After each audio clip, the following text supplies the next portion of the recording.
welcome everybody, and thank you very much for attending. I think that what I'm going to be talking about builds really quite nicely on what we've been hearing from some other sessions. Just to introduce myself a little bit more, in this context anyway, I'm introducing myself as an Emotive CX mentor. I do other things in life, but this is certainly one of my current points of focus and passion.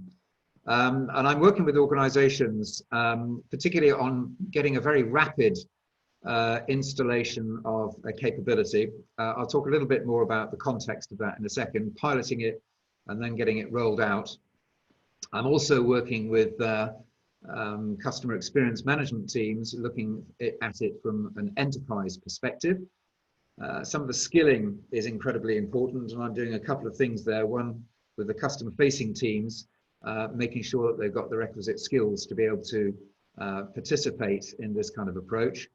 And then there's something which is still in the works, but I think is interesting, particularly given some of the focus that we've got at the moment on Black Lives Matter, some of the work that I have been involved in with D&I. I come from a school of thought that says that emotions, whilst obviously similar, are not by any stretch of the imagination identical, being a product of social reality.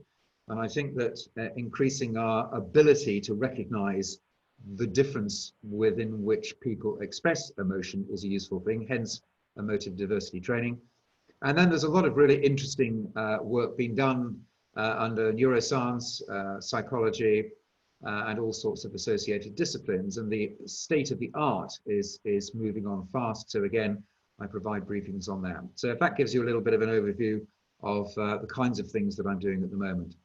I also thought it was important to put my definition for what I'm talking about here today to give you an idea of what I'm focusing upon. This is the simple one, the one we're all familiar with. It's the shorthand one. It's still very useful. It's one I actually use a lot in my work because people immediately resonate and understand it. However, let's talk in a little bit more detail about focusing in on what it is and why it's important at this particular point in time. Danica made a number of times the point that just being effective around of resonating with another person's emotive state isn't going to get you a cigar in today's world. And indeed, there's a very old language which is called smile as you dial, which I remember way back in the day. And this is really not what we're talking about. We've got to recognize that from a customer's perspective, it's a complete outcome that they're looking for. And the point really for me about Emotive CX is to say that we have focused a lot upon getting the outcome from a functional perspective, possibly even focusing upon the ease with which that can be done. I think that's an awful lot of what digital transformation is about, but we have sometimes ignored the emotive component. And to me, fulfilling needs and expectations is a blend of those two things, just as a positioning statement. It's also, as Peter went through, something that influences things that all businesses are interested in, anything from trust and forgiveness, which by the way, in today's world, I think is particularly important, through to advocacy, lifetime value, reduced churn, etc. And one of the most interesting things, which again, Peter's presentation highlighted, is that whatever connections there are between those commercial outcomes and emotive states, they're not often brought together in a way that the organization can recognize, can use for decision making, and actually informs them of what they should be doing. So again, that's key as far as I'm concerned.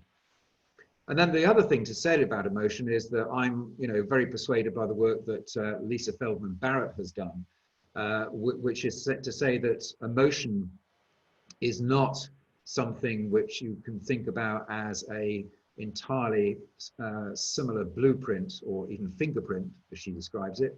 Obviously, we have commonality, otherwise there's no point in it being a part of the way that humans communicate. But there is difference culturally, there is difference individually, and that's an important thing to recognize. And as such, emotion is not necessarily something that we're born with, it's something that we learn through social reality, through our upbringing, and our abilities to develop that increase over time. For example, my daughter is about 13, well, she's 11 right now, And I think one of the core emotions that people talk about is disgust. And I think that teenagers are particularly good at learning how to display that, particularly to people who are older than them. You find that 6-year-olds, for example, still find it very difficult to distinguish between sad and mad. My 4-year-old is always expressing how he hates everything. We're at the moment trying to educate him that you don't necessarily have to hate things. You can use other kind of language. And as such, it's a teachable thing. And this is, again, from me coming from a customer service background, one of the most interesting things, and that is that you can develop what I would call the emotional granularity of an individual. And given the fact that brands, hopefully from a customer service perspective and CX perspective, are in service to their customers, then our ability to be able to help a customer clarify their emotive state is an enabler towards a satisfactory resolution. So those are just a few ideas sitting under the emotive CX side of the thing. I have not taken an enterprise perspective of all things to do with emotion. I have taken a particular aspect, which is the touch points, the points at which customers and brands interact. And as such, the ones that could be within that particular scope are contact centers. If you don't have a particularly broad view of that, then you might also want to add in digital as well as that, retail, and also in-field service. Now, some of those particular things, such as retail and in-field service, have busily been redefined, within the current regime of contactless engagement. But nonetheless, they are still part and parcel of it. And most of the work I've done to date has been focused upon helping organizations go through a program of building out their emotive CX capability in the contact center space. It does include, by the way, every form of interaction. Live is obviously a key component and opportunity, but increasingly as the world is attempting to pivot in terms of increasing the organizational bandwidth to service customers, particularly in COVID times, self-service has been growing fantastically fast, as has proactive messaging. And it's an interesting discussion to say, how can you make sure that particularly self-service, conversational AI as an example, has got the kind of resonance and empathy built into it that maybe a really excellent live assistant might be able to bring to a particular conversation. So that is another thing that's important. And again, it goes over the modalities, of voice, text, and video.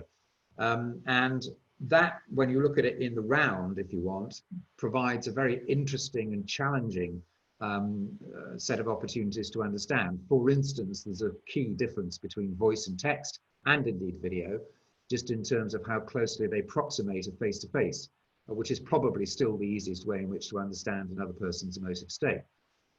Video, obviously, you can still see facial recognition. Voice has still got the tone of voice.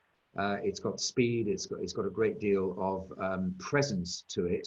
And yet we're also living in a world where text is absolutely dominant. To me, it's no coincidence the rise of emoji as another form of visual presentation of what my emotive state is. So again, if you're looking at it from the point of view of how to be an emotively mature organization, there are different challenges in those different modalities. I think another thing that bears witness is to say, why is this important now? I think as a general point, and one of the reasons I was motivated in the contact center is I think that we are entering a new era as automation turns up, either in the form of robotic process automation or indeed AI. And I do believe that over time, whether that is a couple of years for the advanced cohort or possibly 10 years for the laggards, we will see a real redistribution of the way in which we engage with customers, and possibly ending up with no more than 25% of all engagements needing live. But that live engagement then suddenly has a premium to it because we've removed the low hanging fruit in terms of the low complexity tasks and delivered that via automation, quite rightly so, I might add. So it begs the question, what are we going to do with the people? And to my mind, we need to upskill them in terms of their emotive capability. So there's an interesting balance, which is when we do use humans. Again, it could be a call center person, it could be an in-field person, as we were talking in the British Gas situation just now. Are we making sure that we're optimizing the impact that they can have?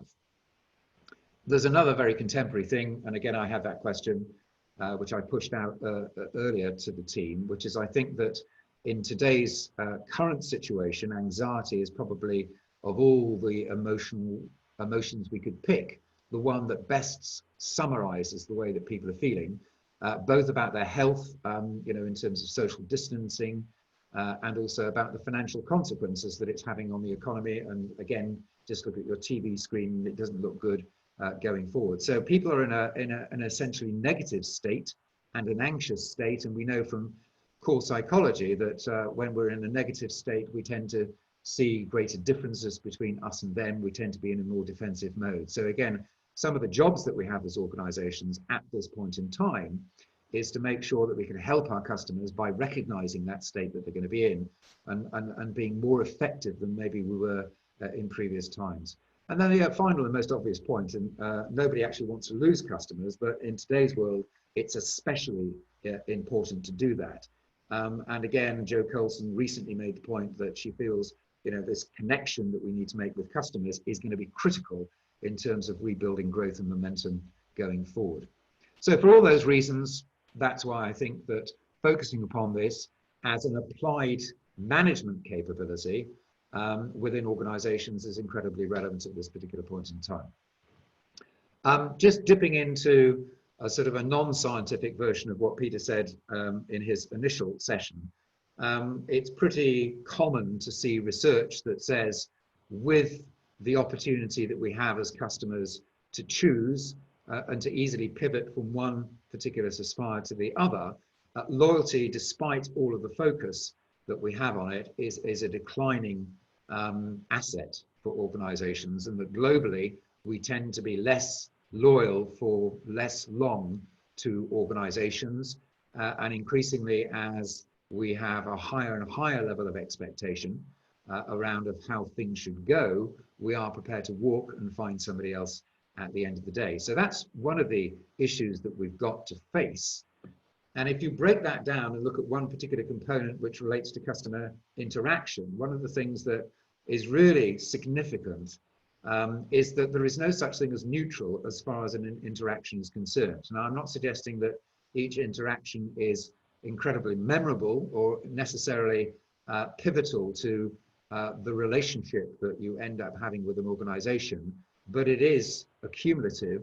And as a discipline, it's a great way of getting anybody who is engaging with customers to think in terms of the impact that they're having. In other words, it's not just a functional outcome. It's not just a question of how long did that particular interaction take. It's not just a question of saying, did we have an installed boiler successfully tick marked on the sheet if you're a British Gas service engineer.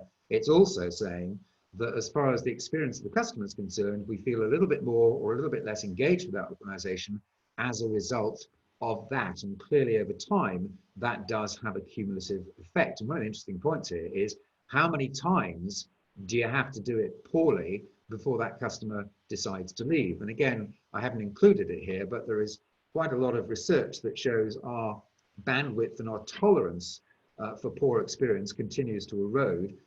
In some cases, it can be a single poor experience, even with organizations that we greatly admire, before we decide to go and take our business elsewhere. So this has huge significance. And again, in terms of a cultural pivot, one interesting thing with customer service is to get them to start to think about not just the processing of those interactions over the day and being effective and efficient with them, but also to look at the cumulative effect that they're actually having in terms of keeping customers or indeed actively losing them. There was some really interesting work done by the Temkin organization, which has now been absorbed into Qualtrics, and again, we've heard from them today, about the way in which customers view their interactions with organizations based on the emotion that they have experienced. And to me, this is not anything novel, but it's great to see it articulated in this way. And again, when you talk to organizations and to individuals who are customer facing, it makes perfectly good sense to them. You know, that basically if we end up with a positive emotion, we feel more connected and drawn towards that organization. If we have negative, you know, we don't as a result. And one of the things that triggered my interest in this whole thing is that if you talk to, let's say, a service director about the people they have in their organization, they will point out that they are blessed with certain individuals who are highly empathetic, and they appreciate the fact that those individuals are disposed in that way, and they consider them to be an asset. But my point is, if you therefore take the information we've just covered, that every single interaction matters, and by the way, that outcome does do something to the sense of relationship that that individual customer has then with the organization, surely we should be trying to be much more systematic and deliberate about our attempts to basically get much more positive outcomes as a matter of course, rather than just rely upon the individual empathetic skills of that person. And all of us can probably cite examples still of engagement in the organizations where the functional outcome was certainly delivered, but we didn't necessarily feel listened to, respected, trusted even, or the fact that it was something that we would welcome at the end of the day. And so, we have to bear this in mind. Now, funnily enough, if you then look to our effectiveness in terms of evolution, there has been considerable success over time focusing upon success, which is really the outcome, making sure we deliver that. I would say a lot of corporate and digital transformation and the re-engineering of journeys is all towards that outcome. We have also, again, focused on effort. And again, we've recognized that it's a complete turn-off. We've recognized the connection between effort and driving things like NPS scores. And we've done some good work on making the world more frictionless. Certainly in a digital context, that is vital. But the world that we have not really affected terribly well is the emotive. And as you can see on the Temkin score, now this is a 2018 score, let's even be generous and say that's improved to some degree over those last couple of years. It's still very much lagging in terms of it's being an integrated part of what we do operationally as a management discipline. So that being said, let's just look at some of the key ideas that sit behind the approach of Emotive CX for customer interaction. And this first idea comes absolutely from Lisa Barrett's work, who has been probably putting up quite a fight, really, saying that the world is not, the emotive world, and the brain in particular, is not one in which emotions always occur in exactly the same way. Obviously, there are core emotions, the classic 5 or 6 or 7 that you want, but within those, you should think about them as being populations. Within the population called anger, within the population called fear, within the population called sadness, there is great variety.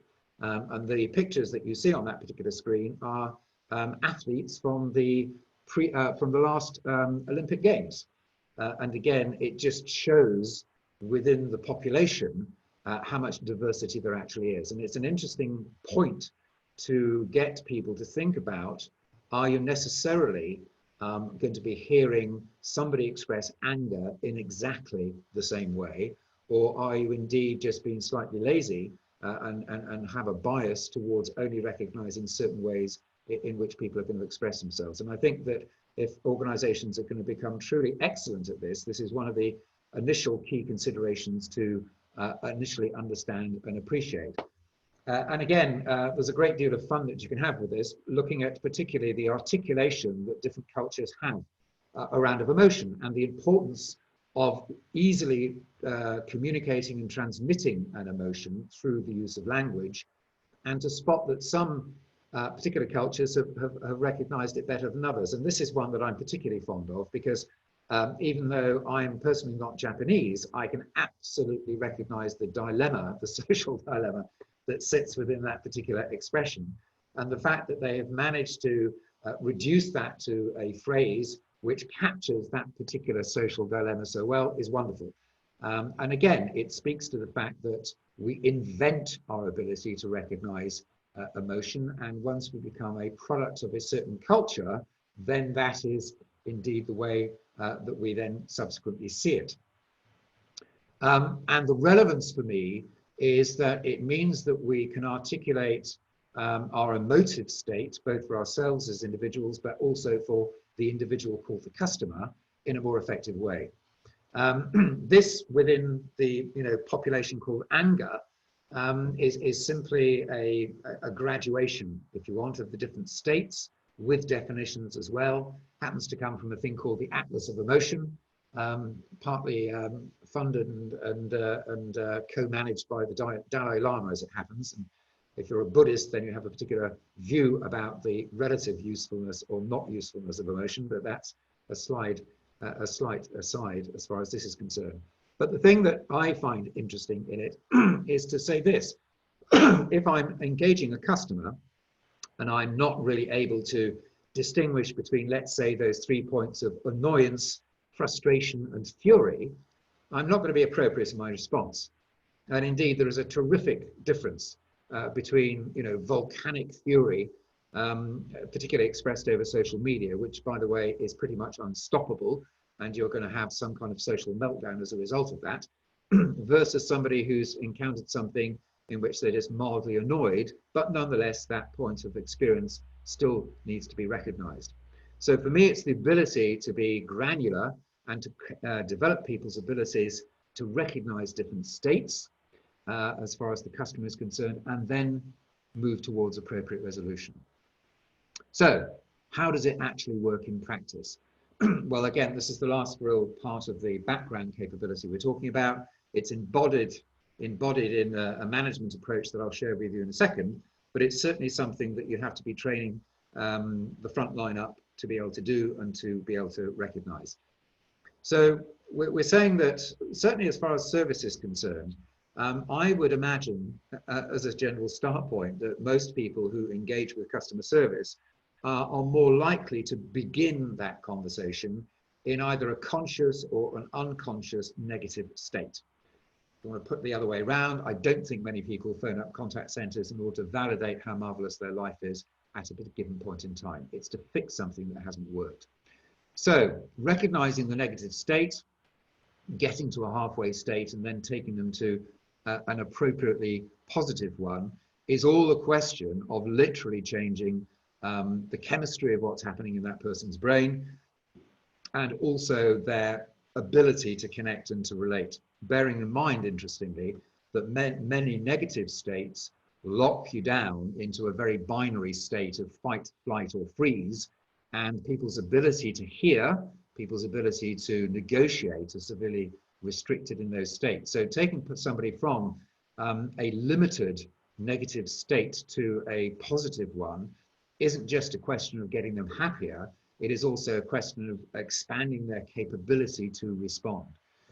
The other thing I'd like you to just notice on this slide is that I am not an advocate of going from negative to overwhelmingly happy and excited, because I don't think that that is a realistic way in which humans actually traverse their emotive scale. In other words, it has to be appropriate, and the positive version of a negative has to be appropriate. So if you're disappointed, and you might be disappointed because of the way that the organization has failed you a number of times over, or you might be disappointed about a situation where the policy says no, unfortunately. What's an appropriate positive state? It's certainly not, you're not going to get people excited, but maybe being reassured is something. If you've been worried, feeling confident. If you've been ignored, which by the way happens still far too much, even though we have VOC, individual experience can still be that organization is not understanding what they're about. Feeling listened to is an incredibly positive and important transformed state. So part of what it takes to make this work is being able to map that, being able to understand it, and being able to, as an individual, if it's a live interaction, mirror that in an effective kind of a way. So that's the transformational pathways. The other aspect of that, again, which we picked up slightly this morning by mentioning Daniel Kahneman, is that there is a really significant difference between the experiencing self, in other words, what we experience moment by moment, and what the brain decides it's going to bother to remember at the end of the day. And although our brains have fantastic capacity, if you think about them, as a storage system, it is not finite. And indeed, we would be overwhelmed if we remembered every single moment of every single day. So as a result of that, we tend to have a highly filtered approach to what we do and we don't remember. And in fact, one of the most interesting points about that is that we tend to pick up exceptions. And those exceptions can either be endpoints, they can be outliers. And as far as a journey is concerned, an interaction that an organization and a customer have together, the things that tend to get committed to memory are those particular points in time. And also, it comes as no surprise that the mind is more likely to remember the negative than it is to remember the positive. And actually, just to go back one point here, this is hugely significant if you happen to be in CX to recognize that although you might have designed your experience and you're hoping now to track the degree to which that impacts the customer and works, you have to also filter into the fact that the customer is filtering that and they will remember what they remember as a result of that. And therefore, experience is very much within literally the mind and the brain of that end customer at the end of the day. And understanding the way in which that is prioritized and filtered is critically important. Now, there is actually some more technique around this, but I'm sort of slightly out of time in terms of how you then construct conversations. I've kind of summarized that on the left-hand side of your screen there by talking about some of the attributes that we need to be able to develop and upskill within people. You know, the ability to amplify the positive moods, steer the negative towards the positive, we talked about. The ability to also be able to adapt to different channels, to different customers, and also recognize that when you are asking and engaging with customers, that they will have both a functional and an emotive need. And the skill of that individual is to strike up a way of engaging that can get revealed and that can get established, and then you can start to navigate towards an appropriately positive version of that emotive need at the end of the day.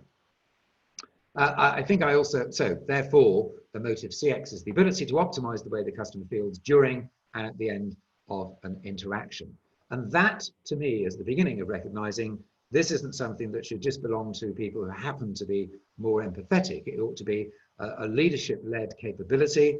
It ought to be a management process as such, because of the significance that this has in terms of the commercials. So again, trivializing a long conversation, you know, there is a way to get to a place of being able to have operational dashboards where you can connect emotive states to some of the more important commercial situations.